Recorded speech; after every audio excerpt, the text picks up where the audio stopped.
नमस्कार प्यारे दोस्तों, आप सभी का स्वागत है इस प्यारी सी वीडियो में। और आज की इस वीडियो में मैं आप सभी का हार्दिक स्वागत करता हूं। और चलिए आज हम पढ़ने वाले हैं, क्योंकि हमारा चल रहा था प्राचीन भारत, उसका एपिसोड नंबर 5 हम लेकर आए हैं। वेदों के बारे में हम जान चुके हैं कि वेद क्या होते हैं, ब्राह्मण ग्रंथ क्या है, उपनिषद क्या है, सबके बारे में मैं आपको बता चुका हूं। आज बारी है प्यारे साथी भारतीय जो प्रमुख धार्मिक ग्रंथ हैं जिनकी पूजा की जाती है, जैसे रामायण हो गया, तो इसके बारे में पढ़ने वाले हैं। इससे रिलेटेड बहुत सारे प्रश्न आपके एग्जाम से भी पूछे जाते हैं, तो बहुत ही इंपॉर्टेंट वीडियो होने वाली है। अगर हम बात करें तो रामायण और महाभारत के बारे में आज हम जानेंगे, और ये दोनों क्या हैं, एक महाकाव्य हैं। तो चलिए अब हम पहले जानते हैं कि रामायण क्या है। प्यारे साथी, रामायण की बात करें तो रामायण एक महाकाव्य है। आप अगर भारत में रहते हैं और अगर आप हिंदू धर्म किसी भी धर्म के हैं तो आपने रामायण का नाम जरूर सुना होगा, अगर आप भारत के निवासी हैं। यहाँ तक कि विदेशों में भी ये बहुत प्रसारित हो चुका है, कई विदेशी देशों में भी इसका अध्ययन किया जाता है। अब इसके बाद अगर हम बात करें प्यारे साथी, तो रामायण एक महाकाव्य है। इसमें प्यारे साथी अगर हम बात करें पहले कि इसके रचयिता कौन थे, यानी कि इसे किसने लिखा, तो इसे लिखा था ऋषि वाल्मीकि ने। आपने अगर रामायण टीवी शो, जो टीवी सीरियल आता था, उसे ही देखा होगा, तब भी आप जानते होंगे राम कथा पूरे विश्व में व्याप्त है, पूरे भारतवर्ष में व्याप्त है, सभी जानते हैं राम कथा। अगर हम बात करें तो इसमें श्री रामचंद्र जी के चरित्र का वर्णन मिलता है, और इसके साथ साथ कुछ अलग चीज़ें भी मिलती हैं, जो उस समय के राजा महाराजा थे उनका भी वर्णन मिलता है, और कई घटनाओं का भी वर्णन मिलता है। मैं आगे आपको बताऊंगा कि किस तरह चीज़ें वर्णित मिलती हैं रामायण में। तो ये जो रामायण है आपका, जिसे ऋषि वाल्मीकि ने लिखा है, ये संस्कृत भाषा में लिखा गया है। ये कोई कठिन भाषा में लिखा हुआ है, संस्कृत भाषा में लिखा हुआ है। और प्यारे साथी अगर हम बात करें यहाँ पर, तो आपने राम कथा यानी कि रामायण तो जरूर देखा होगा, जिसमें क्या होता है, श्री रामचंद्र जी को और सीता जी को, लक्ष्मण जी को 14 वर्ष का वनवास होता है, और वो जंगल चले जाते हैं। अपने जिस दिन उनका राज्य तिलक होना होता है, उसी दिन उनकी माता ने, जिनका नाम कैकेयी था, उन्होंने राजा दशरथ से क्या मांग लिया था, क्योंकि उन्होंने 3 वचन मांगे थे कभी किसी ज़माने में, तो उसी वचन को पूरा करने के लिए उन्होंने मांग लिया था कि मुझे श्री रामचंद्र का क्या चाहिए, वनवास चाहिए। और जिसके कारण उन्हें 14 वर्ष वनवास में व्यतीत करना पड़ा। और आप आगे जानते ही होंगे कि वनवास में जाने के उपरांत वहाँ जंगल में रामचंद्र रहते थे, जो प्रभु श्री राम थे। और वहीं पर रावण जो एक राक्षस था, उसने सीता जी का अपहरण कर लिया था और लंका ले गया था। फिर रामचंद्र जी ने सीता जी को वापस लाने के लिए राम सेतु पुल का निर्माण किया। वानर सेना, जिसमें हनुमान जी, सुग्रीव, ये सारे जामवंत जैसे महान सेनानी थे, और इनकी मदद लेकर उन्होंने लंका पर चढ़ाई की और लंका गए, वहां पर रावण का वध किया। मैं ऐसे समरी में बता देता हूं, और सीता जी को वापस अयोध्या लेकर आए। तो इन सारी घटनाओं का वर्णन किस में मिलता है, रामायण में मिलता है। ये सारी चीजें आप जानते होंगे। अब हम बात करते हैं, तो रामायण में 7 कांड होते हैं, और ये कांड क्रम वाइज याद करना बहुत ही इंपॉर्टेंट है, क्योंकि परीक्षा चाहे आपका एसएससी का हो, यूपीएससी का हो, और एसएससी रेलवे में तो अक्सर ही पूछ लिया जाता है, तो बहुत ही ज़रूरी है। और हम भारतीय हैं तो हमें ये जानना भी चाहिए। तो इसके बाद अगर हम बात करें तो 7 कांड है प्यारे साथी, क्रम वाइज याद कीजिए। पहला है बाल कांड। बाल कांड क्या है, इसमें श्री कृष्ण जी की बाल लीलाओं का वर्णन मिलता है जब वो छोटे थे। इसके बाद अगर हम बात करें अयोध्या कांड, यानी कि अयोध्या कांड क्या होता है कि जब सीता जी का विवाह हुआ और राम जी जब शिक्षा प्राप्त करके अयोध्या वापस आए, और वनवास तक के समय का वर्णन किसमें मिलता है, अयोध्या कांड में मिलता है। फिर उसके बाद क्या होता है, जब वनवास हो जाता है, तो जब वो जंगल चले जाते हैं, तो वहां से अरण्य कांड तीसरा आपका शुरू होता है, जिससे हम क्या कहते हैं, अरण्य कांड। ये क्रम वाइज ही है, जैसा रामचंद्र का जीवन चलता है प्रभु श्री राम का, वैसे ही ये आगे बढ़ता जाता है। जैसे फिर उसके बाद किष्किंधा कांड, जब सीता जी को रावण ले जाता है अपहरण करके, तब उसके बाद क्या होता है कि प्रभु श्री राम किष्किंधा जाते हैं, कहाँ, जहाँ सुग्रीव रहते हैं, और वहाँ उनसे मदद लेते हैं। तो किष्किंधा कांड वहाँ से शुरू होता है। फिर आपका सुंदर कांड, जहाँ पर हनुमान जी का वर्णन मिलता है, जब वो लंका जाने वाले होते हैं, तो उनको जो शक्तियाँ याद दिलाई देती हैं और लंका जाते हैं, तो वो वर्णन सुंदरकांड में मिलता है। फिर उसके बाद जब प्रभु श्री राम लंका जाते हैं तो लंका कांड, और फिर उत्तरकांड यानी कि जब अयोध्या वापस आ जाते हैं उसके बाद जो लव कुश की घटना है, ये सारी चीज़ें, उनके पुत्र लव कुश की जो लीला का वर्णन है वो उत्तरकांड में मिलता है। तो मैंने आपको बताया डिटेल में कि 7 कांड हैं, बाल कांड, अयोध्या कांड, अरण्य कांड, किष्किंधा कांड, सुंदर कांड, लंका कांड और उत्तरकांड। ये 7 कांड आपको याद कर लेने हैं इसी क्रम में कि आपको पता रहे। अब इसके बाद अगर हम बात करें प्यारे साथी, तो मैंने बता दिया रचयिता ऋषि वाल्मीकि थे। इसमें क्या था कि रामायण क्या था कि पहले जब इसकी रचना की गई तो इसमें केवल 6000 श्लोक थे।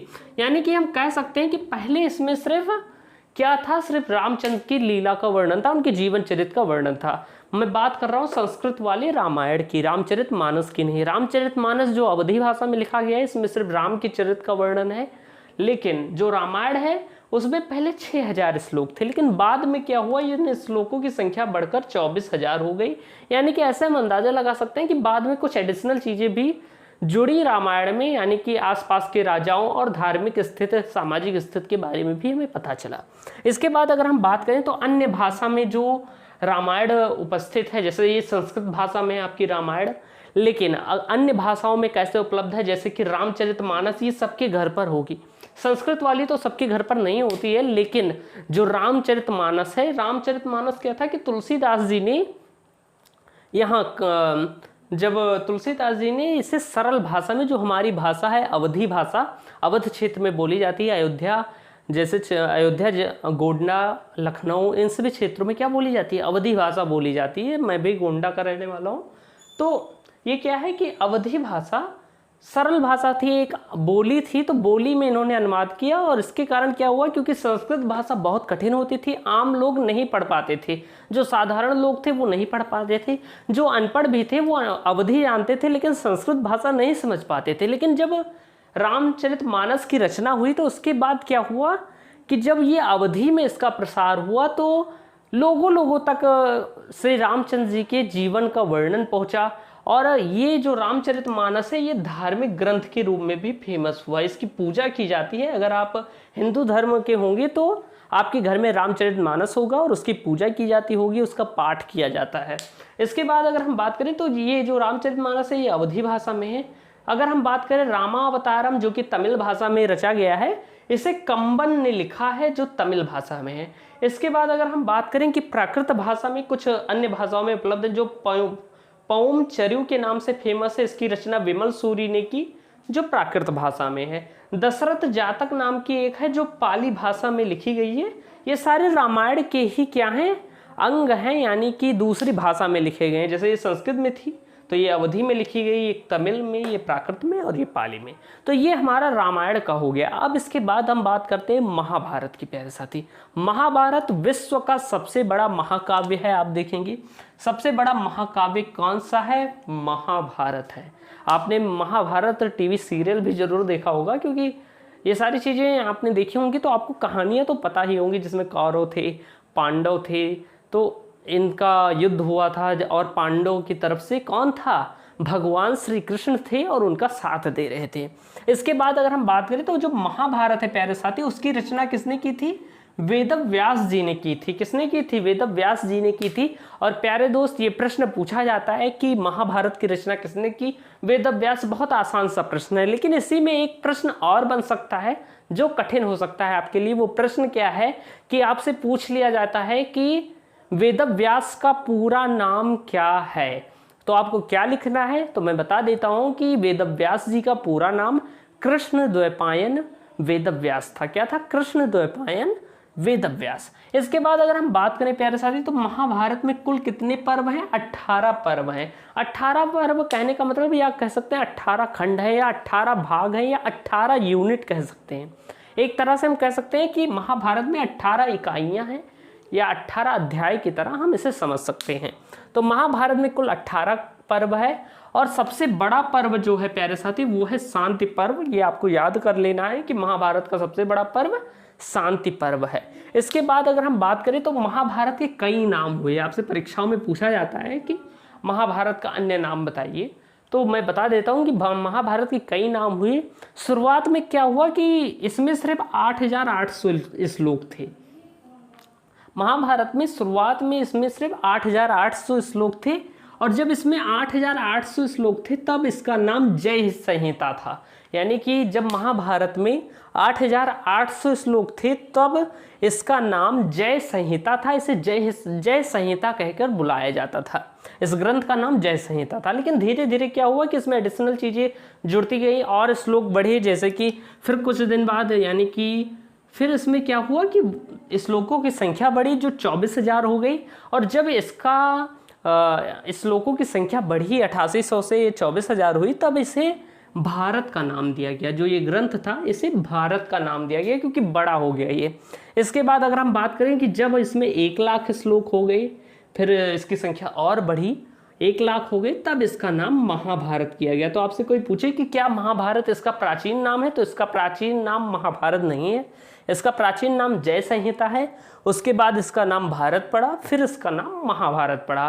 तो जब 8800 श्लोक थे इसमें तो जय संहिता कहा जाता था, जब 24,000 हुए तो भारत, और जब 1 लाख श्लोक हुए तो इसे महाभारत कहा गया। आई होप आप डिटेल में समझ गए होंगे कि आखिर कैसे हम महाभारत को पहचान सकते हैं। इसके बाद अगर हम बात करें प्यारे साथी, तो इसकी स्टोरी तो आप जानते ही होंगे कि पांडव की तरफ से कृष्ण जी ने सारथी के रूप में अर्जुन के रथ पर सवार थे और इनकी तरफ से लड़ रहे थे। कृष्ण जी लड़ नहीं रहे थे लेकिन उनका मार्गदर्शन कर रहे थे, और कौरव क्या थे, इनके विरुद्ध थे। शुरुआत में क्या हुआ था कि पांडव को वो राज्य नहीं दे रहे थे, तो पांडव ने कहा था कि मुझे एक छोटा सा गांव ही दे दो तो मैं युद्ध नहीं लड़ूंगा, अपना गुजारा भसारा कर लूंगा। लेकिन कौरव ने कहा कि मैं इतनी छोटी जमीन भी नहीं दूंगा आपको, और इसीलिए युद्ध हुआ और अधर्म के विरुद्ध धर्म की यहाँ पर जीत हुई, और जिसका श्रेय जाता है भगवान श्री कृष्ण को। इसी में भगवान ने अर्जुन को गीता का ज्ञान भी दिया। तो इसके बाद अगर हम बात करें तो इसमें जो सबसे महत्वपूर्ण पर्व है, जैसे कि मैंने बताया कि इसमें 18 यूनिट यानी कि 18 पर्व हैं, तो जो सबसे बड़ा पर्व है वो तो शांति पर्व है, लेकिन जो सबसे महत्वपूर्ण है वो भीष्म पर्व है प्यारे साथी। क्यों ये सबसे महत्वपूर्ण है? ये इसलिए महत्वपूर्ण है क्योंकि भीष्म पर्व को ही हम गीता के नाम से जानते हैं। गीता के उद्देश्य से काफ़ी प्रचलित है। गीता एक बुक है, ये भीष्म पर्व ही गीता के रूप में आप पढ़ते हैं, जिसमें श्री कृष्ण ने बहुत सारे उद्देश्य दिए हैं, अर्जुन को दिए थे, और जिससे हम बहुत सारी चीज़ें सीख सकते हैं। तो प्यारे साथी, जो सबसे महत्वपूर्ण पर्व है, आपसे पूछा जाएगा कि महाभारत का सबसे महत्वपूर्ण पर्व कौन सा है, तो वो है प्यारे साथी भीष्म पर्व, और भीष्म पर्व को ही हम गीता कहते हैं। इसके बाद मैं बात करूँ तो इसके कुछ अनुवाद हुए, जैसे कि महाभारत की क्या हुई कि कुछ अन्य भाषाओं में भी अनुवाद हुए। तो जैसे अगर हम बात करें कि किन किन भाषाओं में अनुवाद हुए, तो जैसे केसारी मोहन गांगुली ने इसका अनुवाद अंग्रेजी में किया। अंग्रेजी भाषा में अनुवाद किसने किया, परीक्षा में पूछा जा सकता है, तो केसारी मोहन गांगुली। अगर हिंदी की बात करें तो हिंदी का अनुवाद किसी मनुष्य ने नहीं, एक संस्था ने किया है जिसका नाम गीता प्रेस है। अगर आप हिंदू धर्म के हैं और आपने कभी भी गीता या कोई भी धार्मिक पुस्तक मंगाई है, रामायण, रामचरितमानस, कुछ भी, तो गीता प्रेस गोरखपुर का नाम आपने सुना होगा। एक बहुत ही बड़ी संस्था है जो धार्मिक ग्रंथों को छापती है, यानी पुस्तक के रूप में छापती है, और बहुत ही कम दामों में, यानी कि अन्य प्रकाशन से बहुत ही कम दामों में बेचती है। तो गीता प्रेस गोरखपुर द्वारा सर्वप्रथम क्या किया गया था, महाभारत का हिंदी में अनुवाद किया गया था। और प्यारे साथी, तमिल भाषा में रामानुजाचार्य जी ने किया था इसका अनुवाद। तो ये सारी चीज़ें हैं। आई होप प्यारे साथी आपको रामायण महाभारत एकदम अच्छे से समझ में आया होगा।